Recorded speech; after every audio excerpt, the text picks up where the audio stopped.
첫 번째 주인공은요. 실루엣만 봐도 김정은. 자, 북한이 5년 만에 이 평양에 외국인 관광을 재개했는데 이 사람들은 입국 금지 콕콕콕 집어서 궁금증을 자아내고 있습니다. 딴 외국인들은 다 와도 되는데 이 사람들은 오지 말라라는 겁니다. 왜? 궁금합니다. 오늘 마침 또 박충건 의원 나오셨으니까 바로 물어보겠습니다. 함께 보시죠. 북한 관광 전문 업체 영파이어니어 투어스. 이름 좋아요. 무슨 파이어니어예요? 이거 북한 가는 관광은 이거 착한 관광이 아닙니다, 여러분. 저런 관광으로 벌어들이는 외화는요, 다 북한이 독재 통치 자금으로 쓰고 무기 개발에 전용을 합니다. 나쁜 관광입니다. 파이어니어가 아닙니다. 10월 24일, 11월 1일 평양 국제무역 박람회에 참여할 수 있고 묘양산, 김일성 광장 등의 관광 프로그램이 있습니다. 7박 8일 일정인데 우리 돈으로 640만 원 관광객을 모집하고 있는데요. 언론인, 여행 유튜버, 인플루언서는 금지라고 공지를 해놨습니다. 주최 측의 지침에 따랐다, 북한 측의 지침에 따랐다라는 표현도 들어가 있습니다. 제가 조금 전에 비판해서 언론이 오지 말라고 한 건지 모르겠습니다만 언론인은 그렇다 쳐도 여행 유튜버랑 인플루언서는 왜 금지를 때렸는지 궁금합니다. 박충건 의원님, 일단 궁금한 게 많은데 저는 이제 뭐 북한을 오랫동안 취재해 왔으니까 북한에도 가보기도 했는데 묘양산이나 뭐 평양 김일성 광장 가면 뭐 볼 게 있습니까? 640만 원이나 받고? 640만 원은 좀 지나친 금액이다라고 저는 지나친 보고 금액이다. 있습니다. 일단은 바가지다. 예. 그리고 사실상 묘양산은 이제 자연 경치가 좋기 때문에 가볼 만하다라고 말씀드릴 수는 있을 것 같습니다. 묘양산이 좋습니까? 한라산이 좋습니까? 한라산이 더 좋죠. 그럼 굳이 640 내고 묘양산 굳이 갈 필요 내고 없네요. 갈 필요는 없다라고 말씀을 드리지만 어쨌든 북한이라는 그 나라 자체가 상당히 폐쇄적인 나라이기 때문에 그 궁금증 때문에 가는군요. 궁금증 때문에 이제 관광객을 유치를 하게 되고 또 가시는 분들이 있다라고 말씀드릴게요. 가면 정말 자유롭게 자유관광 가능합니까? 전혀 자유롭게 자유관광이 가능하지 않고요. 그럼요. 철저하게 통제된 상황에서 철저하게 짜여진 코스를 따라서 안내원들의 안내를 받으면서만 이제 관광을 할 수가 있게 되죠. 혹시 감시원도 따라 붙어요? 이제 뭐 안내원이라고 되어 있는 그런 분들이 대부분 이제 감시의 역할까지도 같이 한다라고 말씀드립니다. 보이부 요원들이 따라 붙는 보이부 거고요? 요원들도 이제 이동 동선 중에 이제 안내 역할을 맡는 사람들이 이제 따라다니는데 그분들이 대부분 보이부 소속 사람들이거나 그런 관계자들이다라고 말씀드릴게요. 그럼 예를 들어 제가 이제 평양 관광에 가요. 그러면은 이쪽이 우리 위대하신 아바이 수령 김일성 수령님이 계신 김일성 광장입니다. 거기 가지 말고 저 대동강면에 맥주 한잔 하러 갑시다.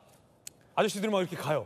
네. 그 가능합니까? 그게 가능하지 않죠. 지금 불가능하다. 네, 그게 가능하지 않습니다. 그게 가능하더라도 어떤 그 북한 당국에서 허용하는 범위 내에서만 가능할 것이다. 그것도 정말 만약에 그렇게 가고 싶다고 한다면 그 어떤 따라붙어 다니는 사람들에게 뭐 뇌물을 준다든지 그런 걸 통해서 약간의 여유를 찾을 수는 있을지 몰라도 기본적으로는 안 된다라고 말씀드리겠습니다. 그럼 북한이 이번에 외국인 관광객 달러가 지금 한 푼이 더 급한 상황인데 왜 여행 유튜버, 인플루언서는 이 입국 금지입니까?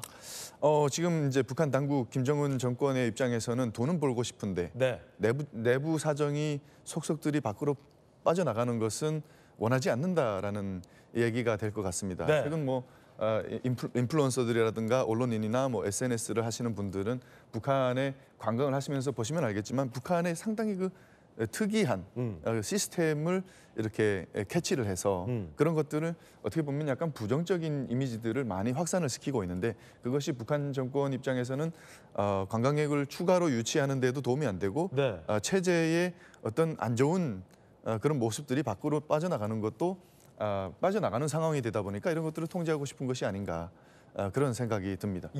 먹방 유튜버들은 북한에 좀 도움이 될 텐데 저렇게 뭐 여행 유튜버들이나 인플루언서가 통제가 잘 안 되고 삐쭉삐쭉 원치 않은 그림들 나가니까 아예 다 막아버렸다. 그리고 또 그것이 밖으로 빠져나가지만 이것이 또 다른 사람들에 의해서 다시 편집이 돼가지고 북한 내부로 또 이렇게 들어가는 일들도 일어납니다. 그러면은 대부분의 경우에는 그런 영상들이 북한의 아주 특이한 상황들 그리고 뭐 사람들이 살기에 정말 적합하지 않은 아주 이상한 그 사회라는 모습들을 네. 드러내고 있는 그 영상이 다시 북한 주민들에게 들어갈 경우에는 파급력이 상당할 것이다. 그러지 않아도 한류 때문에 북한 주민의 의식 변화를 막을 수 없어서 전전긍긍하는 북한 정권 입장에서는 치명적인 정말 하나의 영상이 될 수도 있다. 이런 그렇군요. 말씀드리겠습니다. 네, 박충원 의원님. 예. 워낙 제가 이 국회의원 되기 전부터 개인적으로 잘 알던 분이라 네. 평양에서 대학교를 다녔고 예. 고향이 함흥이잖아요. 예. 평양냉면, 함흥냉면 다 먹어봤잖아요. 예. 북한 냉면이 맛있어요? 한국 냉면이 맛있어요? 제 개인적으로는 평양냉면은 이거 한국에서 만드는 것이 더 맛있습니다. 평양냉면은 한국 네. 평양냉면이 더 맛있다. 네. 오, 고향 함흥냉면은요? 함흥냉면은 이제 버전이 두 가지가 있는데 네. 한 가지 버전은 한국이 더 잘 만들고 네. 나머지 한 가지 버전은 사실 한국에 없습니다. 아, 그렇구나. 예, 그래서 뭐 어떤 게 더 좋다 이렇게 말씀드리긴 좀 어려울 것 같아요. 그렇군요. 네. 평양냉면은 한국에서 만드는 평양냉면이 더 맛있다. 네. 저도 그거 동의합니다. 한표입니다. 아, 우리 입맛에 맞게 또 그럼요. 참 계량이 잘 됐기 또 이것은 뭐 제가 한국에 와서 입맛이 바뀌어서 그럴 수도 있는 거니까요. 네, 네. 그렇군요. 네, 북한 주민 입장에서는 어떨지 모르겠지만 제가 한국에서의 입장으로 본다면은 한국에서 만드는 것이 더 맛있다. 더 맛있다. 네, 그럼 굳이 뭐 평양 갈 필요 없다. 그렇습니다. 지난 2월에 독일 인플루언서가 이 북한이 한번 관광의 문을 열었다가 독일 인플루언서 문제 때문에 몸살 앓은 적이 있다고 합니다. 함께 보시죠. 이 경우인데 나성경제특구도 지난 2월에 먼저 이 서방 단체 관광객 방문의 문을 열었어요. 그런데 한 달도 안 돼서 북한이 문 닫았는데 일부 인플루언서가 SNS에 적나라한 관광 후기를 게시한 겁니다. 독일 인플루언서 나서는 평양보다 가난하고 폐쇄적이다. 아직도 많은 사람들이 우마차를 이용 중이다. 라는 얘기를 썼다가 난리가 난 겁니다. 자, 국방부에서 계셨던 정혁진 변호사님. 네네. 이런 것들 때문에 북한이 유튜버들은 관광 오지 마라 이런 거군요.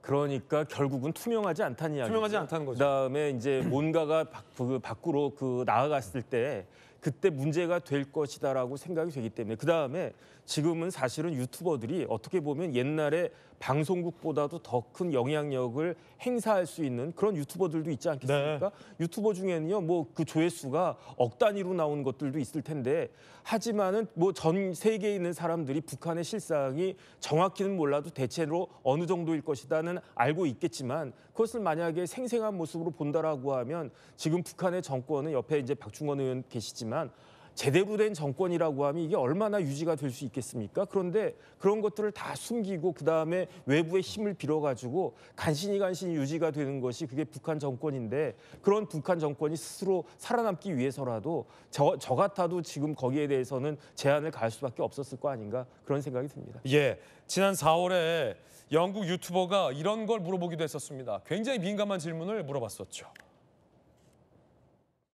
I am not a tourist. I am actually a runner. I'm part of the Amateur Athletics Association to run the marathon here. Do you know anyone who has met Kim Jong Un? You know people. Me, of you course. met him. Yeah, yeah. Not personally met, but we had a. You saw him. I had a photograph.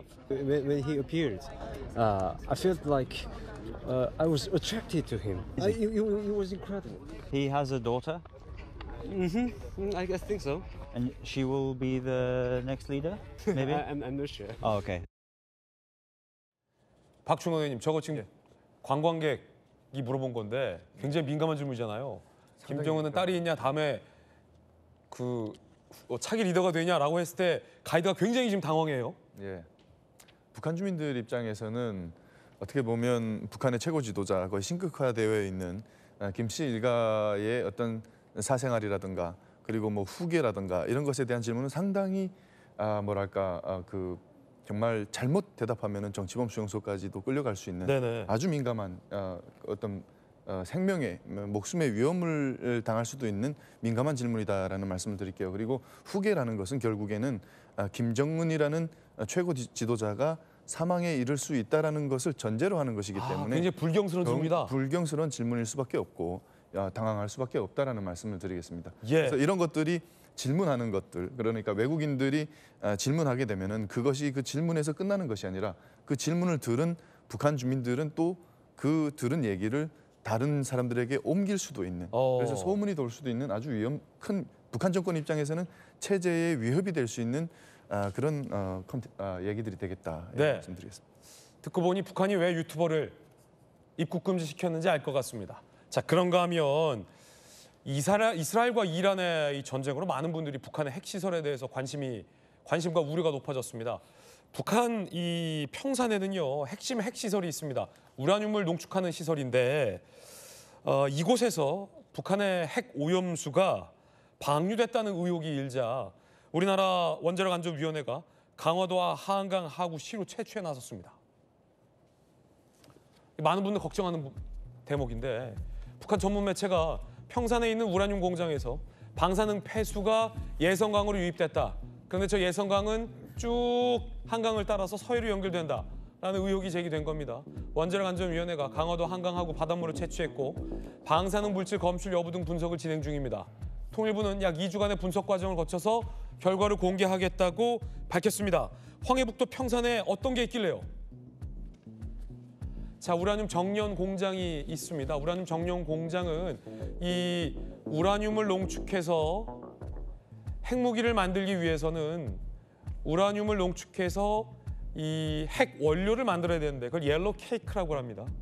우라늄을 고농축한 원료입니다. 그걸 만드는 곳이 우라늄 정년 공장, 평산 공장으로 알려져 있습니다. 그러기 위해선 필수 불가결적으로 이른바 이 방사성 폐수가 방출이 되는데요. 지금까지는 이 북한 전문 매체 보도에 따르면 우라늄 평산 공장 앞에 이 거대한 이 저수지에 이 방사성 폐수를 침전시켰는데 이게 용량이 다하다 보니까 그냥 예성강 하구로 흘려보내 북한이 방류하기 시작했다는 겁니다. 자, 우리 정부 대응에 나섰다라는 얘기도 나왔는데 북한에 항의한 건 아니고요. 시로 채취 정도에만 나선 겁니다. 강화도 주민들은 우려하고 있습니다. 강화도 조개 우선은 조심해야 할 듯 내일 보령 개펄 체험 가는데 북핵 세수 걱정된다라는 얘기도 나오고 있습니다. 7, 8월이면 해수욕객이 오는데 이런 의혹이 악영향을 미칠까 걱정된다라는 여론도 있습니다. 박채고, 일단은 걱정스러워요?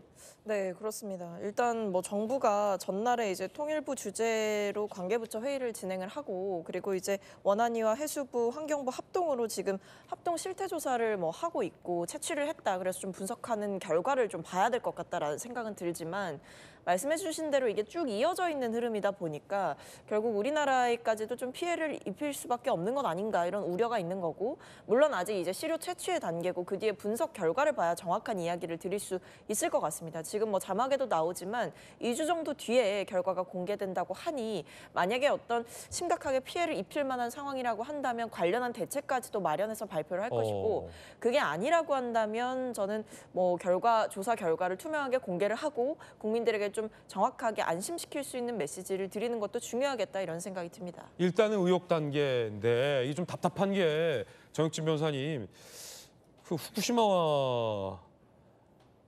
오염수 방류 때는 네네. 그 일본이 국제사회 감시를 통해서 이 정제된 정제수를 바다에 방류하는 것 같고도 국내에서 엄청난 정치적 공세와 논란도 있었잖아요. 네. 결국은 뭐 수개월이 지났지만 우리 바다나 우리 해산물에 미치는 영향은 과학적으로 없는 것이 지금 입증이 되는 단계인데 이 북한 같은 경우는 국제사회가 감시를 할 수가 있습니까? 통제를 할 수 있습니까?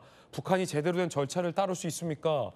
일본보다 우리랑 더 마주 닿아 있는데 일단은 정치권에서는 잠잠해요. 어떻게 보십니까? 글쎄요, 후쿠시마 오염 처리수 같은 경우에는 오염 처리가 제대로 됐는지 안 됐는지를 떠나가지고 우리나라한테는 가장 중요한 방어막이 있었습니다. 그게 뭐냐면 일본 열도잖아요. 그러니까 조류를 따라서 쭉 가면 태평양 몇 번 돌고 그다음에 남해 바다 그 틈을 다 통해 가지고 간신히 올까 말까. 아니 그 오염 처리수보다도 그 이전에 동일본 대지진할 때 아무런 처리도 되지 않았던 그러한 핵폐수가 얼마나 많이 방출이 됐었습니까? 그래서 그 당시에 뭐 캘리포니아에 뭐가 어떻게 됐다 그런 이야기까지 있었는데 우리나라는 그게 아무것도 없었단 말이죠. 왜냐하면 일본 열도가 그야말로 그 방파제처럼 되어 있어가지고 하지만은 만약에 북한에서 저런 것들을 내보낸 것이 사실이다라고 하면 그 사이에는 일본 열도가 있습니까? 중국이 있습니까? 아무것도 없단 말이에요. 그러니까 쭉 흘러 내려와가지고 자연스럽게 우리 서해 쪽으로 내려올 수밖에 없는 거고, 그러면은 우리나라 남한 쪽으로 봤을 때 북쪽일수록 더 그게 더 가까운 것이 아닌가. 제일 가까운 데는요, 그 뭐 강화도가 될 거고, 더 가까운 데가 뭐 백령도가 될지 그건 모르겠고, 더 내려가면은 이제 충청남도, 그 다음에 전라도까지 다 그렇게 될 수 있는 것이 아닌가, 이런 우려가 있는 거기 때문에 만약에 그런 것들이 없다라고 하면 객관적으로 안심하라고 해야 되고, 그렇지 않다라고 하면 거기에 대해서 대비를 해야 되는 것이 아닌가. 결국은 애꿎은 또 우리나라 그 저쪽에 서해안 쪽에 있는 어민들과 그 다음에 상인들만 또 피해를 보는 것이 아닌가, 저는 굉장히 우려가 됩니다. 예, 조규현 변호사님, 일단은 정부가 정말 저 북한 당국이 핵 폐수를 정제 없이 서해 바다로 흘려보낸 것, 방류한 것이 맞는지부터 좀 엄밀하게 조사해봐야 될 것 같아요. 그러니까 안타까운 거죠. 이게 이 북한과의 한 라인이 계속 유지되고 있었다고 하면 이제 이런 걸 계기를 통해서 이 군사 안보 분야가 아닌 실제 민간 관련된 내용에 대해서 이제 확인을 통해서 여부를 확인하고 그 효과까지 이제 분석하고 이런 과정이 있을 수 있을 텐데, 지금 북과 전혀 협의가 될 수 없는 구조이기 때문에 결국 그러한 정보가 있다는 걸 확인한 후에 실제 우리 한강 수역, 인천 강화 이쪽에서 수질 검사를 통해서 이제 확인할 수밖에 없는 상황인 거죠. 그래서 어쨌든 남북 관계 개선이 필요하다는 점을 다시 한번 환기시키는 일이기도 한데, 어찌됐든 북한이 실제 핵 오염수를 방류했다고 하면 이 검출되는지 여부를 빨리 정부가 확정해야 될 것 같습니다. 예. 휴가철을 앞두고 그 지역 주민들은 이 안전 우려가 확산되면 당연히 뭐 국민들께서 찾기 어려운 상황이 될 수도 있기 때문에, 이게 실제 큰 위험이 아님에도 불구하고 국민들이 불안해하는 불안 심리가 확대돼서는 안 되겠죠. 정부도 좀 신속한 대책이 필요한 것 같고, 근데 이미 이게 이번 문제만이 아니라 이미 2017년, 19년에도 북한에서 핵 오염수가 방류하는 게 아니냐라고 해서 이미 측정하고 확인한 바가 있었는데, 그때도 검출은 되지 않았습니다. 그렇군요. 예, 정부가 신속하게 확인하고 관련된 내용을 국민에게 소상하게 밝혀서 더 이상 불안하지 않도록 해야 될 것 같습니다. 네, 철저하게 측정을 해서 정말 티끌 하나라도 우리 국민들의 건강에 영향을 주는 점이 있는지 여부를 정부가 투명하게 공개하는 것이 선행돼야 할 것 같습니다.